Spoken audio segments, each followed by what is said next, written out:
Okay, this is gonna be a movie that's gonna cause a lot of controversy. I knew it was gonna be bound to cause controversy, but yeah, this is gonna be a very interesting discussion about this movie in the next coming week or so. So here's my video review for Bones and All. This is the new Luca. I can't remember how you pronounce this guy's name, Luca Guadagnino, or I probably butchered that horribly. I'm sorry, but this is the same director who directed Call Me by Your Name from 2017 and the Suspiria remake. And so this film is based on a book, and it's a YA story, young adult story, and it's basically it's a romance surrounding this kind of society of, cannibals. Or in this story, they're called eaters. So it actually did kind of remind me, in the same way that John Wick kind of made its own unique little world, surrounding, assassins and, that kind of thing. This movie kind of does the same thing with cannibals and, eaters, as they're called, because even though they're not like, there's not a huge ton of them, there is a staggering amount of like this type of thing in across the country in this world that the film creates. And it takes place in the 80s, and it surrounds the character of Taylor Russell's character, and she is one of these eaters, and she's 18, and she's known about this for almost her entire life, but she's tried to keep it, under wraps as much as possible, and her dad as well. And she doesn't even remember how far back that she's been doing this. And at one point when she starts eating one of her friend's fingers, or would-be friends, she is officially on the run, and her family has pretty much abandoned her.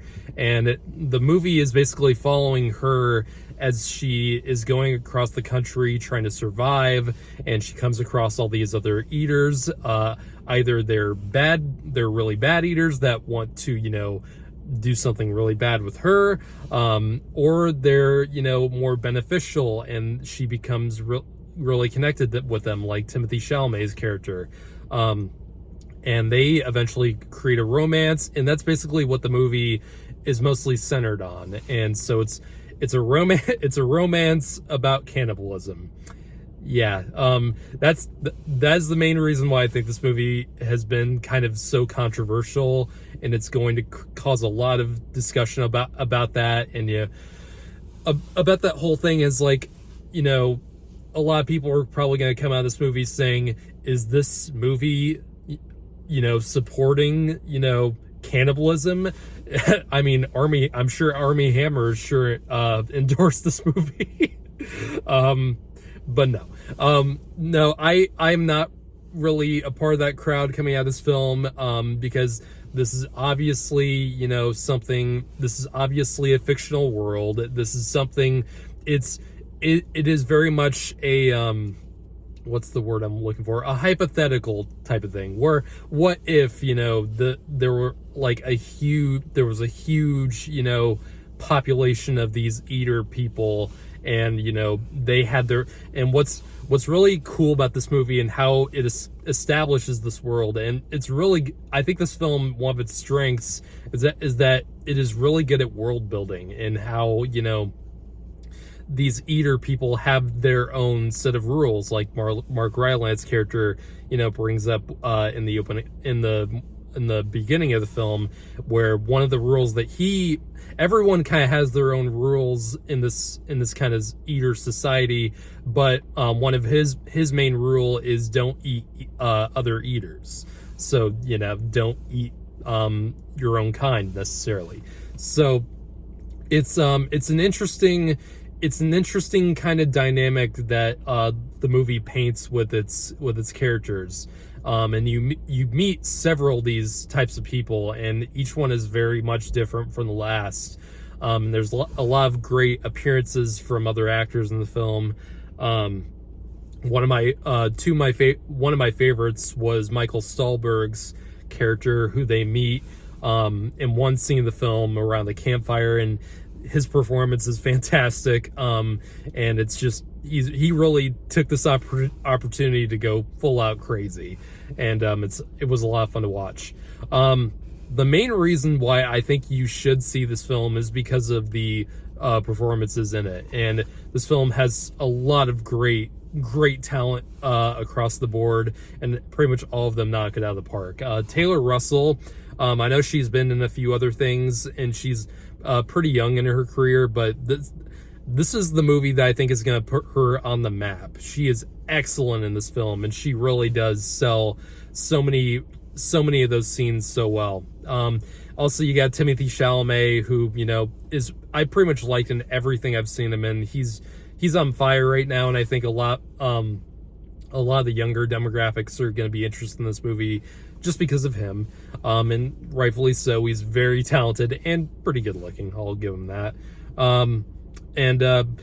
My favorite part of this movie, and I think the main reason why I think you should see this movie, even though he's not in it a lot, and he's mostly in the beginning and the ending of the film, in the first and third act. Mark Rylance in this film is fucking amazing. Oh my god, he's played a lot of kind of weird characters. You know, his character in Ready Player One was, you know, kind of odd, like very much like Wayne's World Garth kind of thing. He's like in this movie, he's an old cannibal who's kind of guiding Taylor Russell's character throughout this world, and he really does go to some pretty dark places, and he's a lot of fun to watch. I mean, especially in the ending scene, which is just terrifyingly creepy. I won't say what happens, but he had a lot of fun with this movie, you could tell. So outside that, I'll talk about my feelings on, you know, Luca G's, I'll call him Luca G. His directing, for me, and I know this guy is a very popular and very much a critically acclaimed director across the board. For me specifically, and personally, I haven't really loved any of his films. I think I've only seen 3 of them now. I've seen Call Me by Your Name. I've seen the Suspiria remake, and I didn't really love any of those either of those films. Call Me by Your Name, and both those films I saw later on, like months after they came out, and there was so much hype around both of those movies, and people will tell me like, oh, this is mine, this is gonna blow your socks off. And watching both of them, I was like, I mean, they're good. I mean, for me, you know, a lot of people, you know, state that film is a universal language, and I fully agree with that. I think film is a language in its own right, much like music is. And for me, this type of Luca G's, you know, cinematic language doesn't really speak to me like it does for other people, and that's totally fine. That's just a subjective thing. It's just sometimes it's the way some shots are framed, or the movement of certain shots, or how things are edited, or things are written. You know, that really has to be, you know, something that really does speak to someone like me. And with his directing style, it just hasn't really spoken to me. And I think I personally don't really know what his films are trying to say usually. And that's not because I don't pay attention in his films. I clearly do pay attention to his films. It's just, I don't really have a good like sense of his cinematic language, and I think it's a little bit too messy for my taste. It's a little too all over the place for me. with Suspiria, I just found that movie really dull. And I know a lot of people love that that remake. And I keep in mind I haven't seen the original Suspiria. I need to watch it. But for me, I found that film just really kind of dull. With certain moments of, you know, what the fuckery, like in certain moments of pure horror. And that one scene with the dancer in the mirror, I still remember watching that scene to this day, and I was like, Jesus Christ. And there's moments like all throughout this movie like that too, in terms of the gore. If you're expecting, and if you're worried about this movie being too gory, it does get pretty violent, and there's definitely moments where it does get pretty gross. But it's not, you know, Eli Roth level of pure body horror. Actually it's very subdued. I do respect Luca for that. And I, in terms of his films that I've seen,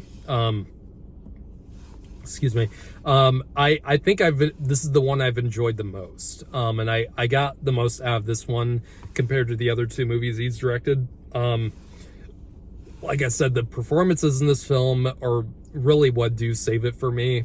And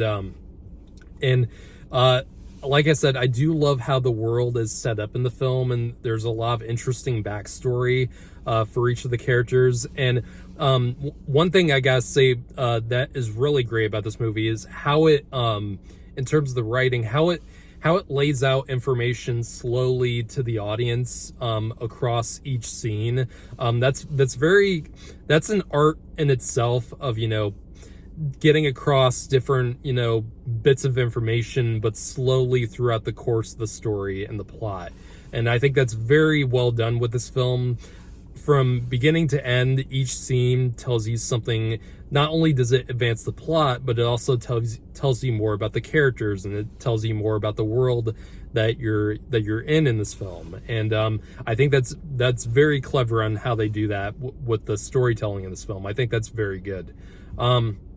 But like I said, I don't really, some of the scenes in this movie, in terms of, you know, his way of directing, it didn't really, there's a few shots that go on way too long for me, because I'm an editor, and like particular edits in the film can stand out when they go on for too long or too short. And there's definitely a few moments where, you know, for example, someone's running away from something in one scene, and the camera's doing this, and it's really shaky for like almost like 10 seconds straight, and that can take me out of a movie pretty fast. And there's a few other scenes where shots like last like half a second, and it's really odd, and it doesn't really add anything to like the flow of the scene, or the tension necessarily. And I think the film has, you know, a pretty good, you know, plot, and everything kind of makes sense in terms of that. But I think the story didn't really leave me. The story kind of left me unsatisfied, and that might be a problem with the source material too. I haven't read the book, so I don't know how faithful the movie is to the book, or the story in that in the novel. But personally, I didn't really feel that the two leads in the film do have chemistry, and I will give that to them. But I didn't feel moved. I didn't really know what the film really was going for by the end of it, and I left feeling more empty about the film than I probably should have. And maybe that's just the way. Maybe it's just the way that Luca kind of tells his stories, and you know, it could also be a problem with the book, and I don't really know. But either way, I didn't love this film, and I'm still waiting on that Luca Luca G film that I really fall in love with, and I just haven't found that yet, but I'm sure I will. And Luca G is not a bad director in any shape or form. Let's get that clear. I'm not saying that at all. And he's a very he has a very interesting voice, regardless of what I think about the way sometimes he directs particular scenes. He's great with actors, clearly. He makes really good looking movies. This is a gorgeously shot film for the most part. It's just some of his storytelling techniques I just don't really jive with necessarily, but that's a subjective thing. So I'm gonna give this film a 7.5 out of 10. I don't love it, but I certainly don't dislike it by any means. I do recommend seeing it, especially for the acting.